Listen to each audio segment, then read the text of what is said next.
My heart, I kept saying, was shattered, not broken. It was shattered by this. Today on the Morning Edition, a former correctional officer pleads guilty to the murders of his wife and teenage daughter.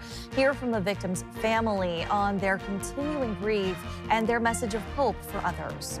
Plus, a security guard shot while checking receipts at cars. Prosecutors say they can't disprove self-defense. Coming up, Rebecca Palsha investigates, filing open records requests to see the evidence. And later, an Oklahoma assistant principal brings a bit of whimsy to remote learning days. Find out how an igloo became a unique learning experience for her students during a rare snowstorm as the Morning Edition starts now. Good morning, everyone. We have made it to Friday. There was a little bit of concern about freezing rain overnight, but that seems to have tapered off, Bailey. Yeah, it's really not as bad as we were anticipating, so that's kind of nice, especially as you look forward to that morning commute. Now, one thing that I will say, especially if you are in Southeast, you can tell by that Juno camera that fog is very dense, and you do have a dense fog advisory underway. And while I'm not in Eagle River, I can see on our camera it does look a little bit foggy there too. So if you're commuting from the valley, just be cautious and be wary. Of course, that's only given what our camera looks like right now. So temperatures into South Central up into the upper 20s and even hitting the 30s for that high today. Across Anchorage, you can see that our temperatures are in the upper 20s, but the high today is going to reach 34 degrees at the airport. So a little bit warmer, more towards Ted Stevens, but across the state right now, looking very clear and very calm. So it's going to be a little difficult to talk to you about all the interesting things happening when there's not a whole lot going on. So if you look in South Central, really, the only thing we're paying attention to is more of that wet weather continuing. Again, into Anchorage, we're sitting in that rain shadow, so we're not really expecting too much of that wet weather today. Mostly just cloudy skies, but into Southeast, you can still see more of that wet weather is lingering, and that's going to linger all throughout this weekend. And there's that dense fog advisory that I mentioned to you. So just a little bit closer sneak peek at what South Central is paying attention to right now into those upper elevation regions along the Chugach Range. Snow is on the way, but more of that convective weather. All of that heavier and moderate rainfall is heading to Seward as well as the Copper River Basin. So these were areas of concern yesterday. They are continuing to stay an area of concern as we look ahead to more of that wet weather. Again, staying centered in Seward as well as Whittier. Maybe some drizzle is likely into Anchorage today, but otherwise just mostly cloudy skies. Temperatures sitting a little bit warmer and even warmer into Fairbanks with that high today at 14 degrees. And across Southeast, get ready for more of that weather to continue. An update this morning on a tragic double homicide in Anchorage. 39-year-old former correctional officer Jelani Blackshear has pleaded guilty to 2 counts of murder for the deaths of his wife, Rachel Blackshear, and his 14-year-old daughter, Jayla.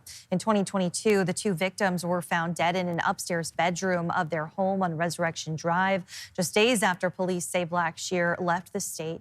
He was later arrested in New York. He was also accused of sexually abusing his daughter days before the shooting. Joe Allgood spoke with the family of the victims and shares their message of hope. I don't know, it was pain, it was grief, it was sadness, and probably a little bit of anger. Even though he'll die in jail, there's, he's got life. A guilty plea may provide some solace, but nothing is ever enough. I was frustrated, I was angry, I was relieved. Not satisfied, but relieved. Grief is the absence of new memories. And it came a harsh reality to me that there's a void that could never be filled. If I ever have kids, they won't have a grandma. They won't have it on mine. Rachel and Jayla were suddenly taken at the hands of domestic violence nearly 4 years ago. Family and close friends are still processing the pain. I was a wreck. I was beside myself. I was on the floor every day, trying to figure out if I was going to get up each day. Nevertheless, they carry on. But I had 3 grandchildren that were there. And as much as I was there for them, they were there for me. Never forgetting. Rachel was funny. She was a character. She liked to laugh. Me and Jayla would read. She was an avid reader. And so her favorite author, I started putting those books in my classroom. Raising awareness. There is always someone else that is going to be struggling with this because the most important people in my life were, and I didn't know about it. So I think the fire in my chest has fueled me. With a word of support to those facing the same. It's okay to be afraid, but you got to do it. You just have to do it. You can't go by yourself. You can't say that I can handle this. No. That doesn't work. And if you're listening to us, I'm telling you now, doing it by yourself, it never works out good. Call someone, please. Joe Allgood, Alaska's news source. Blackshear pleaded guilty to the murder charges and has agreed to 75 years for each to be served consecutively. Remaining charges were dismissed in the plea agreement. Final sentencing will be on June 2nd. Alaska State Troopers seeing a sharp increase in impaired driving incidents. 6 DUI contacts were reported just this past week. Troopers believe the weather shift may be contributing to more reckless driving. The patrols are daily, and the public is urged to use the Ready Report system for dangerous behavior like swerving or road rage. If you report, include a vehicle description, license plate, and location. My first thing is if you're going to drink, I would have a plan. If you're going to the bar and you're going to a bar, your idea is probably to go to the bar and drink. So I'd probably Uber there or get an Uber back or have a friend come drop me off or whatever it is. The individual could figure out the logistics behind it. But my only strong suggestion is that that person do not drink and drive. A first-time DUI can cost upwards of $24,000. In Alaska, a third conviction within 10 years is a felony.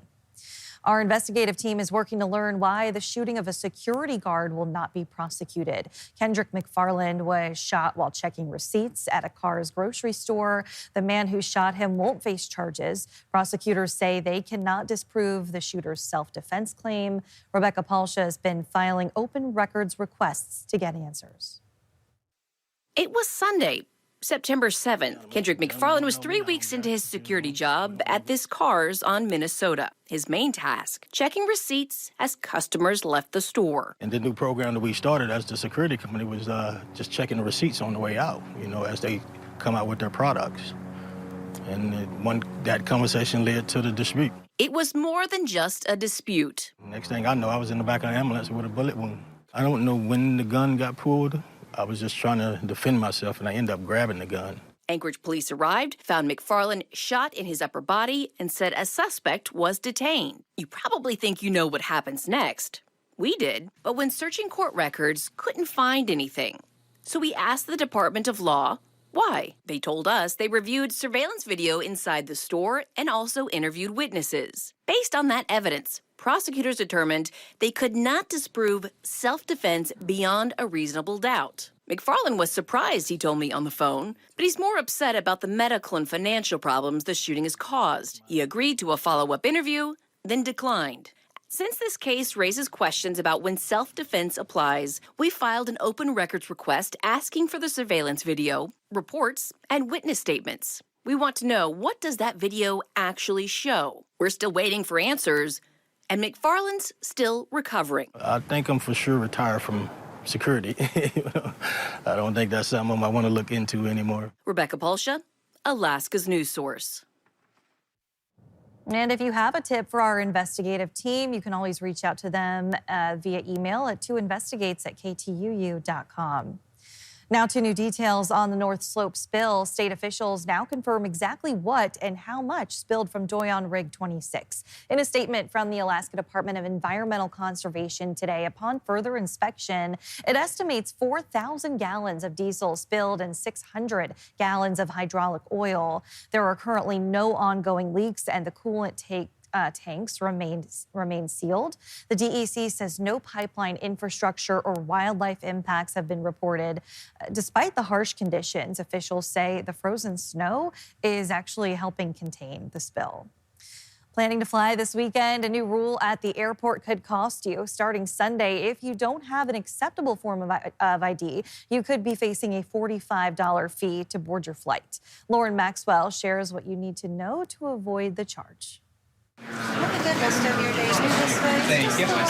In general, getting through TSA security screening is a breeze, provided you have what you need. Oh, I do. I have a real ID. And my children who have driver's licenses have real IDs. But starting Sunday, those who don't have an acceptable form of ID will have to pay up. I did not know that.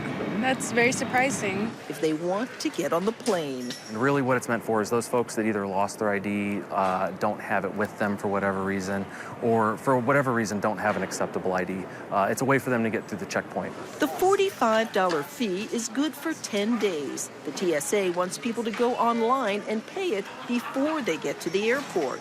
Once you're here, you can still pay, but you'll have to get out of line. We have some of these signs here that have the QR code that will direct folks where they need to go in order to make this payment.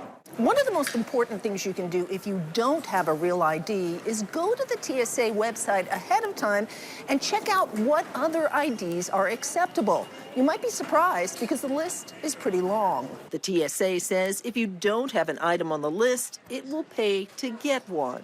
You don't want to have to make this $45 payment more than once, or even once for that matter. So we really hope those that haven't adopted the real ID or a passport or another acceptable ID, go do that as soon as possible. Lauren Maxwell, Alaska's news source. The TSA says more than 94% of Alaskans have an acceptable form of ID, and about half the state's population has received a real ID. Record-breaking snow this month is filling up the snow dumps, and on the roads, some snow berms reaching over 13 feet tall. We'll show you how crews are tackling the mountains of snow and what it means for our roads next. And wet weather remains in southern Alaska while dry and calm conditions continue into the weekend for the rest of the state. I'll have more coming up. Welcome back in. 15 minutes past the hour on this Friday. We made it to the end of the week and almost to the end of the month, Bailey. Tomorrow is the last day of January. Yeah, you know, this month has felt so long for some reason. I'm not sure if that's just me or if everyone feels the same way, but I did just want to throw out these day length hours. Now, like you mentioned, February 1st is coming up very soon, and we're already back up to 7 hours of daylight. So on February 1st, we will have a total of 7 hours and 49 minutes of that total day length in Anchorage. So jumping into our weather for this weekend, right now temperatures sitting into the 30s for Anchorage, just right below that freezing point, and even very similar conditions in the northern portion of the Panhandle. Now temperatures are warming across the state for this week. We've already seen that the last couple of days, mostly beginning in southeast and south central. This is already starting to expand into the interior, but I do want to let you know, for those of you in western Alaska, this trend is coming to you as well. We're going to climb back up to these normal temperatures and even slightly above, so look forward to this warming trend on the way into the weekend. Now, as we look at our statewide weather alerts, really the only thing we've got going on is this flood advisory for areas near Ketchikan. This is for Ward Lake, as this minor flooding is expected due to excessive rainfall. But this dense fog advisory is what's going to affect you for your morning commute. So into Juneau, that's where that dense fog advisory is lingering. So brace for that. That will expire at 9 a.m. So here's another look at that satellite and radar across South Central right now. Lots of convective weather pushing into the Copper River Basin. We're still expecting up to ½ an inch to an inch of rain for areas like Whittier and even into Seward, about 0.6 of an inch expected. But across the rest of South Central, relatively dry. You may see a little bit of a sprinkle of rain here and there throughout the day, but mostly cloudy otherwise. Now shifting our attention to southeast, there's just a closer look at that dense fog advisory that I mentioned earlier. This is only for Juneau, though you may see some fog lingering around your nearby areas. This is going to expire at 9 a.m. So be ready and be wary if you are on the roads and taking on that morning commute. But that flood advisory, it is so early this morning, that flood advisory is near Ketchikan for minor flooding around Ward Lake. So looking ahead, this is where that frontal system is pushing through. It's starting to dissipate from that low pressure system. But as we approach that weekend, some wintry mixtures are still possible for areas along the western Kenai and especially for Whittier. So Whittier will remain wet all through the weekend, and that's also true for Southeast. You can already see that band of moisture that just continues, and it just doesn't quit as we progress through the weekend. Now, though you are getting that wet weather into Juneau and Southeast, Juneau is drying out just a little bit. You're seeing significantly less rainfall than what you have been typically seeing this past week. So just be ready for that, just that dry off. You're mostly going to pick up a little bit more of this rain into the overnight hours and then continuing into Saturday just a little bit. Again, this heavier amount is going to stay localized around areas near Ketchikan. But as we pay attention to western Alaska, you can see these overcast skies due to that low pressure system that just continues to push out towards the Bering Sea. So while it's still staying away, these temperatures are back up on the climb, which is great news. Bethel is back to 10 degrees, which is about normal out of those single digits, but overcast skies, as you can tell. But otherwise, you can tell very quiet weather across Alaska. All the record-breaking snow we had earlier this week had us wondering, how are things going at the snow dump? Georgina Fernandez checked in on how it's filling up and what it means for your commute as well. Hey, check out this snow berm here. This is one of countless we're seeing right now around the sea. This one here, just already over 13 feet tall. It's a common sight. It's Alaska. That we see every year. These snow mountains building up. I remember when I was little, me and my dad would play in the snow hills and dig tunnels and, slide down them. Right now, we are 9 inches above what is normal at this time of year, as the DOT and municipality of Anchorage continue chipping away at this month's 40.2 inches of record snowfall. It'll be taking course here over the next several weeks. Right now, the DOT says there's still room at a solo snow disposal site within the city as it works on piling up all that snow. This is definitely a little bit more snow than we typically see this time of year. And certainly in terms of overall snow, we've definitely had more overall snow at the snow dump site than we do currently. It's a similar story for the 7 muni snow disposal lots. The city telling us there's plenty of room and it's nowhere near capacity. Meanwhile, on the roads, it is a lot of snow and the roads aren't super clear, but we're navigating. There's still a lot of snow berms as the state works on slowly removing them and adding the snowfall to their collection. And the Department of Transportation says as they work on removing snow berms just like this one, they ask they give their teams space on the road. Georgina Fernandez, Alaska's news source. Thanks for listening to our podcast. Click subscribe so you can get the latest podcasts from Alaska's news source automatically and stay up to date with breaking news and in-depth reporting available for free 24/7 with the Alaska's news source app.